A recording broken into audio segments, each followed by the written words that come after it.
Yep, I did. You're gonna get me an abstract sometime early next week, and There you go. You're welcome. I've got my Thanks. 90 emails sitting in my file right now. Top of your head though. Next Friday at 8:30 a.m. Probably work.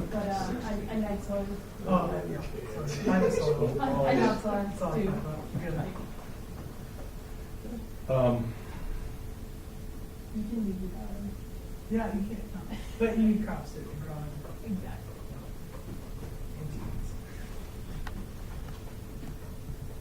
Are you a master's or PhD student? So you take the 16th? Yes. Nice. Should work. And then just when you get to it, just send me a confirmation, and then I'll send it your room reservation once you confirm. Because I talked to his friend yesterday, and he said He's gonna be introducing you. yeah, I didn't mention that part of it. Sorry for the spring break, you know, Thanks. too much of a break for me, but Yeah. I'm going home. The shift in pace can be nice. Yeah, I mean, even if you're still working, like, Yeah. a little bit of a change. yeah, exactly. And you can focus in on the work, there's no classes. Right. I think a lot of us hopefully we can catch up. Yeah. Yeah. On the very, very, very long bus ride, I'll be reading from that environmental science statistics book both ways. And then during the day, pretty much working a 9 to 5.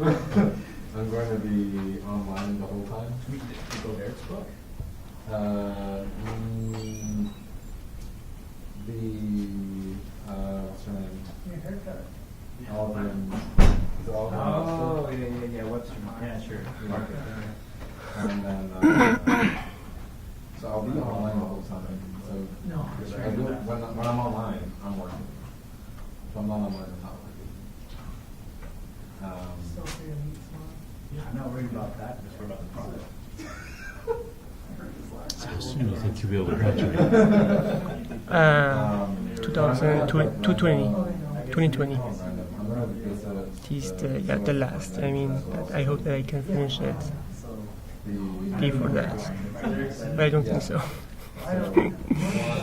Because 2020, it will be my 4th year. So they Yes. kind of have some spatial And this data. So I have data that I want to talk about today, it is the second chapter, it's one chapter. points. And I'm gonna see if we can. It is, in fact, I have 3 sections, this is one of them. It's all, everything's. So one of them is review just. Okay. I have some, here I want to test, I tested, I compared the difference in accuracy of maps on 5 fields. I have 2 extra fields, and after that I can, almost the chapter is finished. That's the chapter, yeah. Okay. So you're making progress?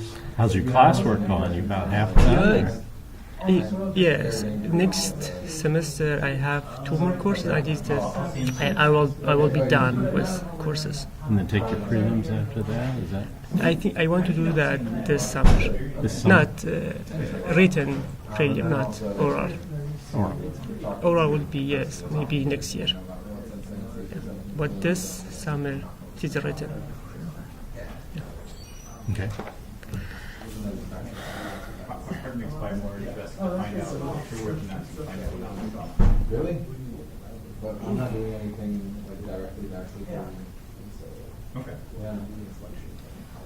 Unless you think that you're, I don't know. You know what, that's still, that's I don't know not. how I was gonna set this up. That interesting? Well, I'm sure you just generally helpful. Oh, yeah. So when I had spoken to them before, I had asked, what The microphone is here, Yeah. but you can get over here as long as you're speaking fairly loudly. You don't have to worry too much about it. The mic will pick you up. Okay? Okay, sure. and that his preferred method for sampling was conditioned on the whole line attribute. Yeah. You had more snow. Again, I had no not Yeah. So Josh, you got about about 1 minute. More simple ones. All right. Can't stop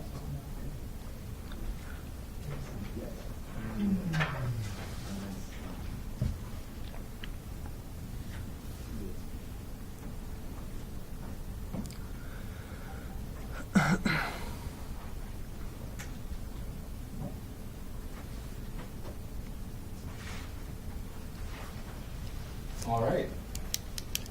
Thank you for taking some time out of your schedule to be with us today.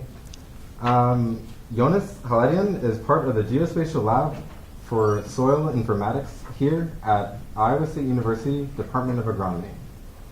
He's pursuing a PhD in soil science with Dr. Bradley Miller as his major professor.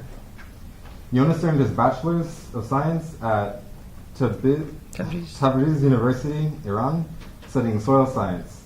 In his exit project, he analyzed the impacts of phosphorus fertilizer on cadmium-contaminated soils. Following his bachelor's degree, Yones earned his master's in soil science at Gorgan University of Agricultural Sciences and Natural Resources. There, he focused on soil physics and conservation. His thesis work examined the effects of land cover, land use change, associated with deforestation on soil and water quality. Today, he'll be presenting preliminary results from his thesis research on optimization of soil sampling for predicting soil properties. Please join me in welcoming Yones Khaledian.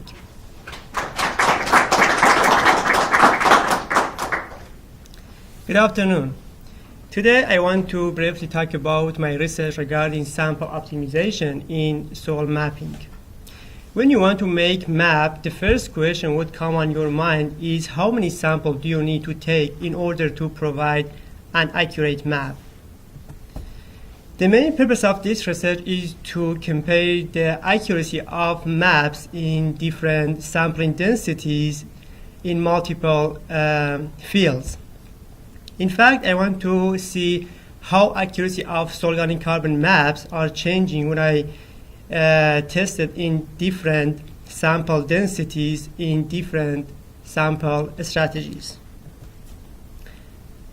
I think that increasing the number of samples does not always increase the accuracy of map. Grid sampling is a common sampling scheme in Iowa farm fields. The main reason to use this scheme is it is easy to use and it covers the whole field. However, it leads to bias. So let me explain more by an example. I classified this field into different slope classes. So I think that the variability of soil properties is homogeneous inside each slope classes.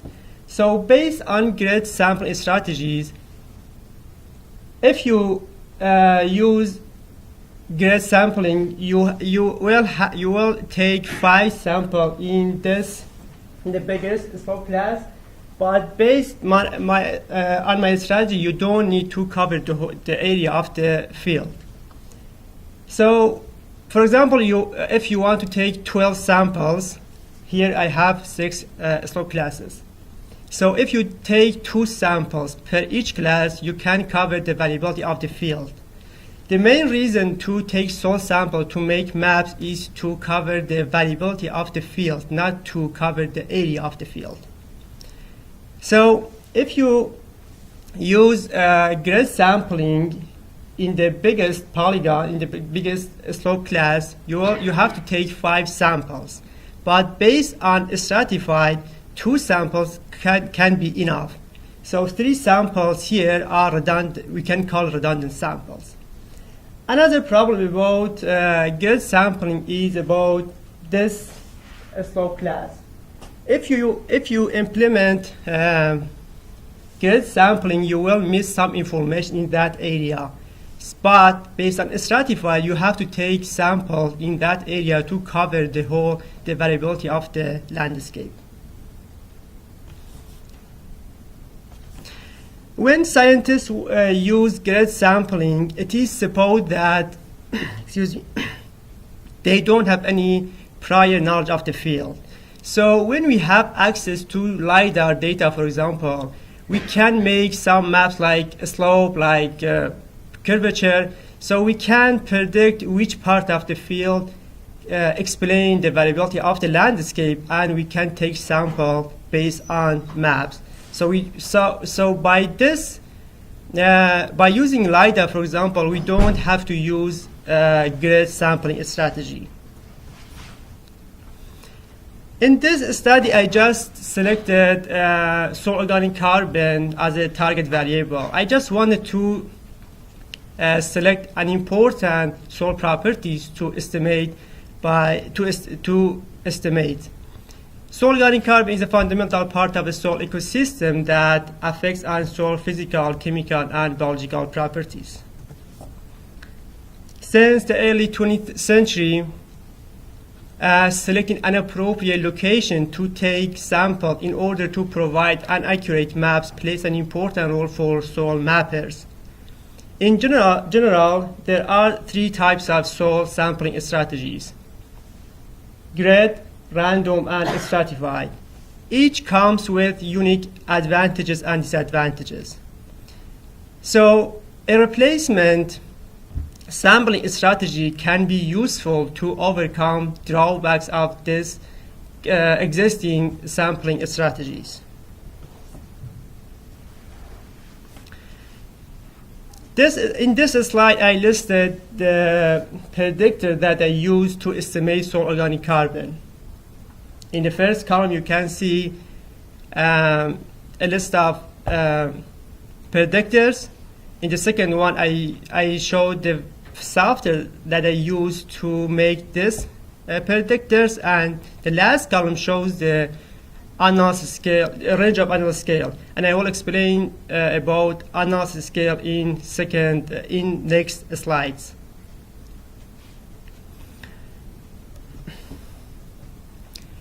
I have used LiDAR to make these train derivatives. So based on the last slide, I have some predictors to estimate organic carbon. I want to talk about some of them that are selected by CUBIST. CUBIST is the algorithm that I use to estimate organic carbon. Profile curvature shows the direction of maximum slope. So in profile curvature, we have two types of values: negative and positive. A negative value that has a kind of convex shape, it shows the deceleration of the flow across the surface, and positive with concave shape shows the acceleration of the flow across the surface. Plane form curvature, which commonly called plane curvature, shows the convergence and divergence of the flow across the surface. In this study, I wanted to see how the effect of geographical aspect on predicting soil organic carbon. But when you look at the diagram in the center, there is a problem about north direction. 0 degrees and 360 degrees both shows the north direction. Algorithm couldn't recognize that both numbers have the same meaning. That's why I want to solve this problem by using northness and eastness. Northness shows the geographical aspect from north to south, and eastness from east to west.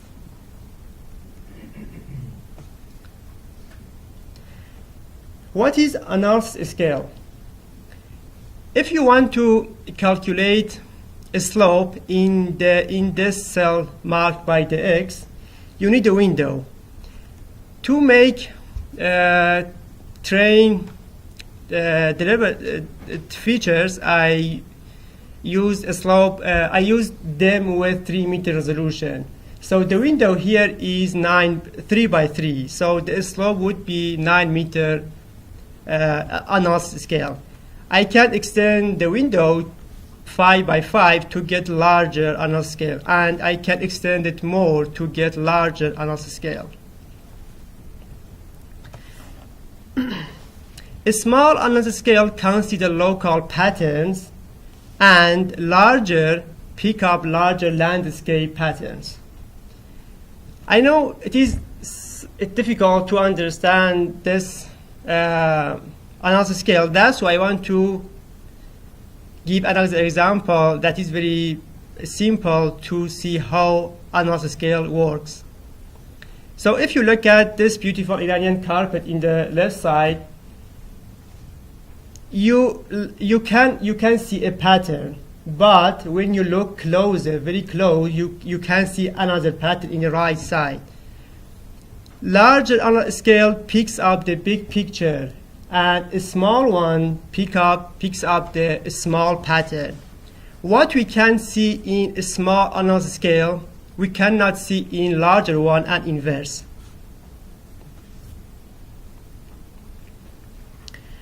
I use CUBIST to estimate soil organic carbon in this study. CUBIST is a kind of regression tree. CUBIST is a rule-based model that is an extension of Khaledian's C5 model tree. A tree is grown where the terminal leaves contain linear regression models. So, for example, in this example, I want to estimate soil organic carbon. So I have a pool of predictors. If a slope here is equals or less than 20, I will have rule 1. Rule 1, the output is a regression model. So, and if a slope is more than 20, I will have one more and maybe more than one rules. These models are based on the predictor that used in previous splits. And the rules are eliminating from top to bottom by pruning and by combined for simplification. During the last years, researchers have tried to optimize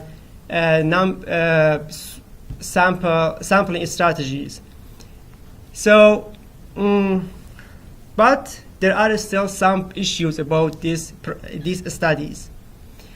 Almost all studies just care about sample size, and they just tested their ideas on one field. In my study, I want to compare the accuracy of maps in different sampling densities in multiple fields. So what is the difference between sample size and sampling densities? Sample size is just one number. It doesn't have any unit. But sampling density has a unit, number of samples per area, or sample size per area. So it is more practical than sample size. Wang et al. In 2017, for example, they compared the accuracy of some maps of some soil properties that they predicted the soil properties by trained derivatives.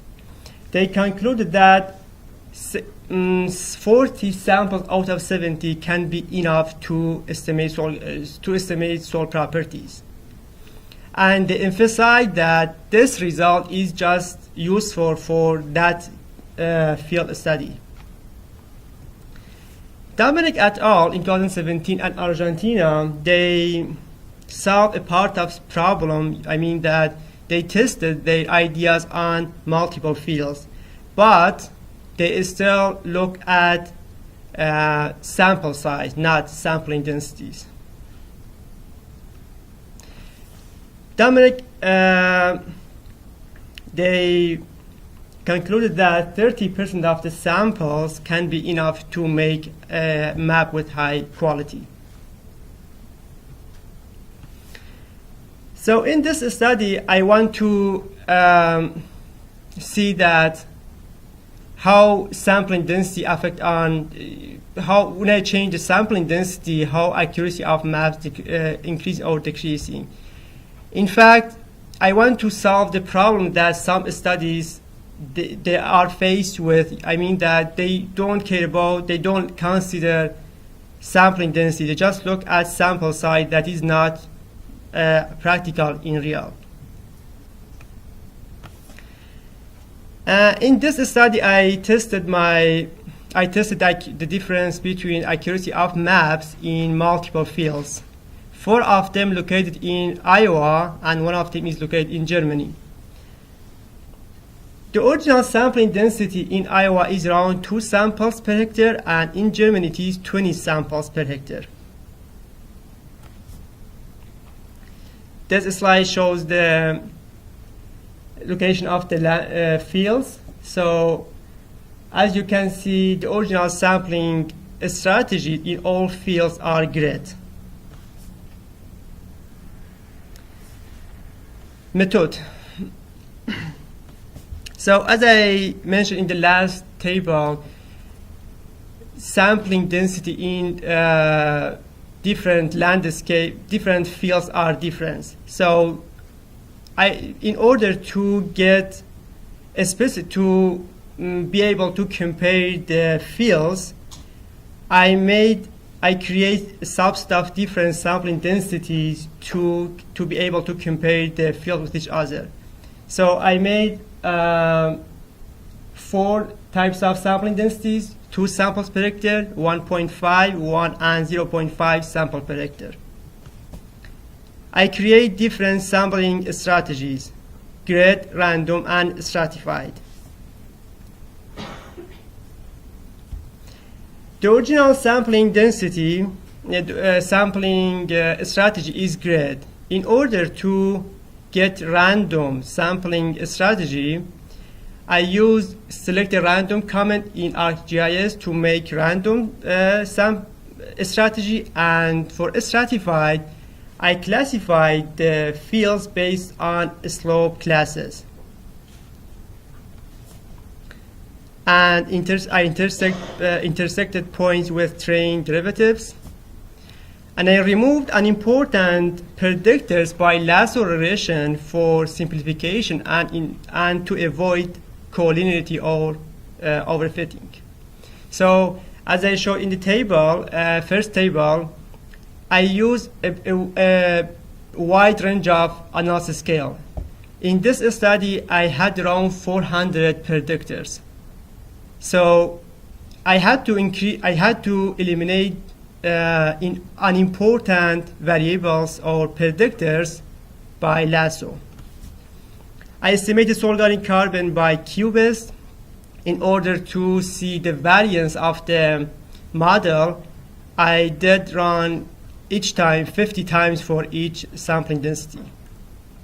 And finally, I compared the accuracy of soil organic carbon maps by looking at RMSE and R squared of cross validation. I kept pool of potential predictors and algorithm constant. The only factor that I changed was sampling density.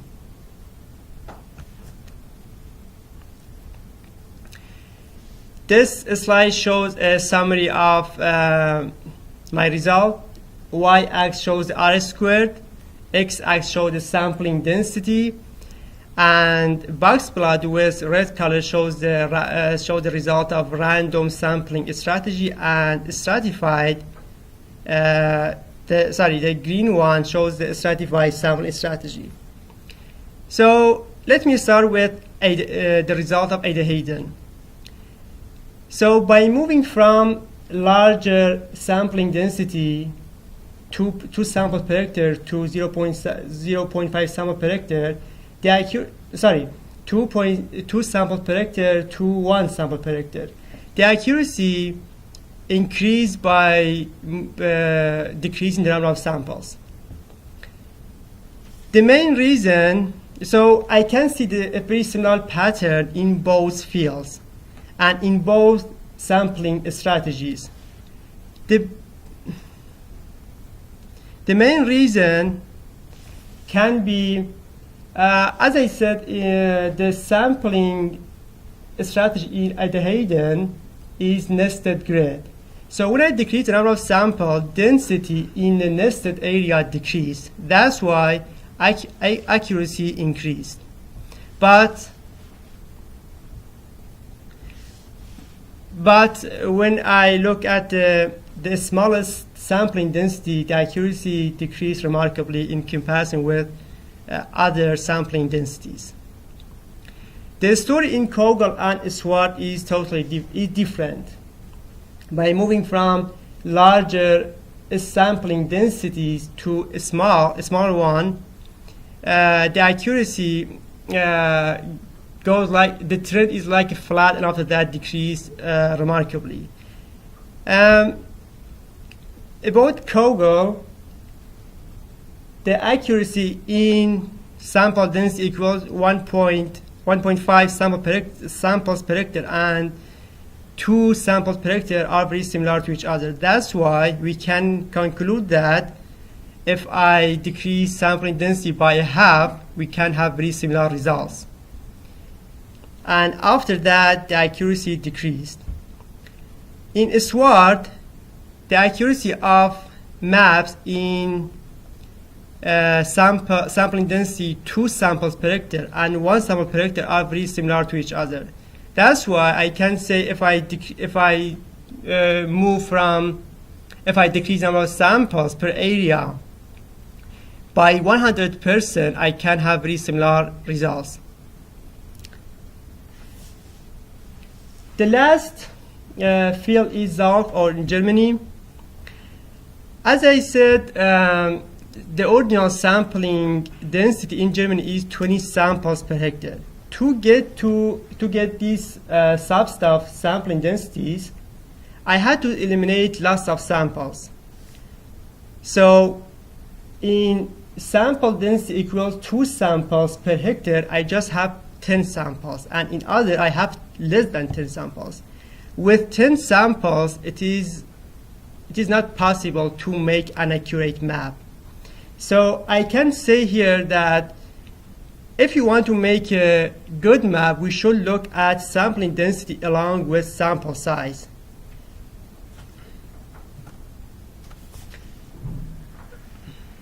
In this, and this slide shows the trend of RMSE in different landscapes, different fields. And here I can say that the variance of model in random is larger than stratified. Grid is not an optimized sampling design. When we can have a prior knowledge of the field, why we should use grid sampling? Because it is supposed that you don't have any knowledge of the field and you just take sample in order to cover the area of the field. But the main reason to take soil samples is to cover the variability of the field, not the area of the field. More samples don't always improve the accuracy of sample spatial models. Here I can say, based on when I compare the result of the Germany with other fields, I can say that if you just consider sampling density, we can't make good map. We should look at sampling densities and sample size with each other. And finally, to make an accurate map, we need a minimum number of samples.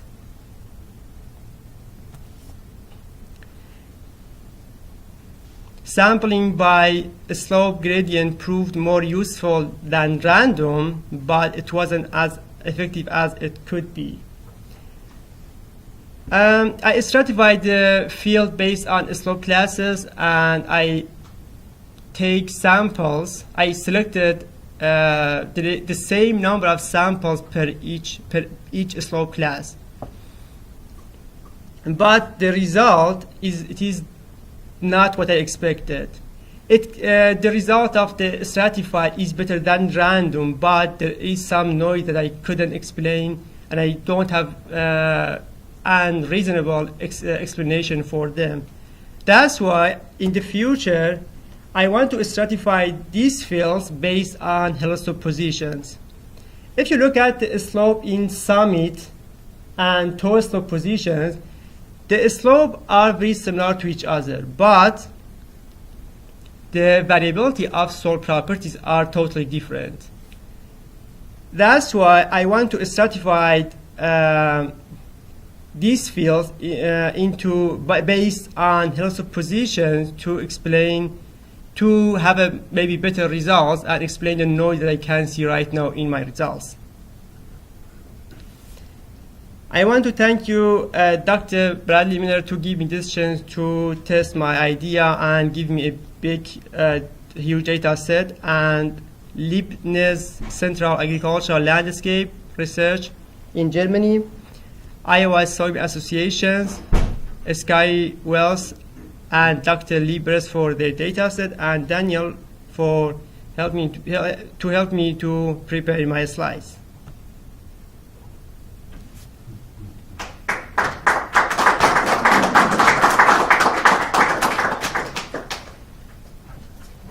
So we'll open the floor to any questions. Yes? So, in the methodology used, I would like to understand something. Okay. It's not a question, but I would like to understand it. So, yeah, the first line you used 2 samples per hectare, 1.5 samples per hectare. Now, I think this is the unit or a ratio. Mm-hmm. So, what is the actual number of samples Yeah. you used? For example, number one sample per hectare. What does it represent? 10 samples, Yeah. to 20 samples, 15 samples? Okay. So, Because it's really weird to Yes, say you're right, yeah. 1.5 Yeah. samples per hectare. 1 sample is okay, but Yeah, 0.5, yes. how can we collect 0.5? yeah. So, the area of this field is one called Khaledian. Khaledian was, I think it was 20 hectares, and this one 60 and 70, and here's 6 hectares. So you're right. When the area of the field is very small, the problem is about sample size. So in here and here, for example, in two sample per hectare for a sward, the sample size is 30. And for Kogel, I think it is 42. So when I decrease the number of samples in small fields, for example, 0.5, that doesn't make sense. You're right. But for larger fields, it makes sense. Not for 1 hectare. For here, I have 60 hectares. So it means that in that field, 30 samples. Yeah. I have one more. Sure. Yeah. So how can we determine the accuracy of the map? 'Cause, So you have been yeah. mentioning So I looked the at map is the. accurate or not accurate. So we would like to know how can we determine the So accuracy of the map? yeah. So I looked at the RMSE and R square of the cross validation. So If you have a specific value, for example, that means the map is accurate. So- the predictors here are trained derivatives. For example, here for this field, the accuracy is the R square is 75. 75 is a very large R square for this types of studies. So because I used trained derivatives, and I just use the predictors here are derived from elevation. Maybe your question was, is there a certain threshold for what qualifies as an accurate map? That's right. That's my Yeah, yes, I got, yes, so for this kind of study that when you use trained derivatives, I think that more than 60 can be good value for R squared. based on my experience, that most studies are around 50, less than 50 r squared. I mean, 40, 45, 50, and more than 50 is good. And I think that Dr. Miller has more experience about it, and this results, I think they are very good. The R square right now is very good based on the previous studies, especially about Kogel and Swart. Yeah.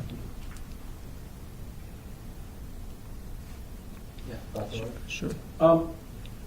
So the whole stratified sampling, the concept is that you will have less variance within a slope gradient class than you would have between slope gradient classes. Please ask your question again. So the whole concept underlying the stratified strategy Okay. is that you should have less variance for samples within a slope gradient class Mm-hmm. than if you were to compare between slope gradient classes. Have you done that kind of analysis? So I can answer your question by looking at the variance of the model. When I make map by a smaller sampling design, the variance is very high. For example, R squared here is around 10, and sometimes it is around 75. When I decrease the number of samples to get a smaller sampling density, the variance increased, yes, because the number of samples decreased. Right, I think I understand that. But my question was, have you looked at it in a slightly different way? Just by comparing within and between slope gradient class variance? No. Because if there's as much variance within a slope gradient class as there is between, then your strategy isn't going to work. It's that difference that allows, that is the maximum that you can attain from this kind of approach. Between different classes, no. When I selected the same number of samples per each class, I suppose that the variability is the same for them. So I then look at the difference between slope classes. Yes. Yeah. Where are you going with this? Precision agriculture is something I'm really interested in. Mhm. But somewhere along the line, this doesn't fit the pattern of what I've experienced in the use of precision agriculture on my farm. So in this right now, I have a good pattern about this what I'm Kogel. If I can have good accuracy in sample size, now one sample per hectare, we can save lots of money and time. We don't have to take extra samples to make a good map. So when we can make a map, when the result of the one sample per hectare and two sample per hectare are very similar to each other, so there is no reason to take extra samples. Okay. Sure.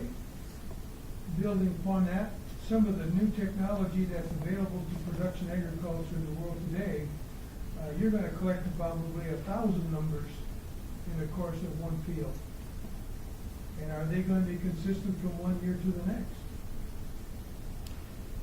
So here, I mean that when I say save time and money, I mean about the lab. When students are taking samples, and they have to spend lots of money and time and go to lab and analyze the soils. So when they have a prior knowledge of the field, they don't have to take extra samples. I don't know about the technology that you are talking about. So maybe it would be useful, but right now I mean about saving time and money, about lab working in the labs. The producers with whom I'm familiar are going to be managing the population of the plants. They're going to be managing the nutrients that are applied to the soil at the planting time. And I assume that where you're going with this is that they're going to have what you might call management zones that are set up before you walk in the field, as opposed to doing it on the equipment when you're in the field. So yes, when I produce map, I can identify the different zone to see that which zone, for example, to have more or less organic carbon. By looking at the map, we can say that, yes.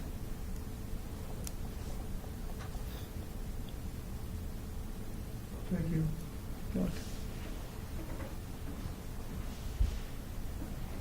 Sure. I'm still a little confused. I'm sorry. I just didn't quite understand your answer about what statistic you use to measure accuracy. Let me see if I understand. Did you have a large number of data points, and then you created a model based on some fraction of that number to predict the organic carbon at one of the sampling points that you sampled? Was it a validation procedure that you used to assess accuracy? Is that basically what you did? So Otherwise, what is accurate? How do you define accurate in this system? So here I just look at the accuracy of map based on R squared and RMSE. For example, Yeah, R here, squared, but with yeah. R squared you're comparing two variables, so you R squared between predicted and observed organic carbon here. okay. So for example here, for two samples,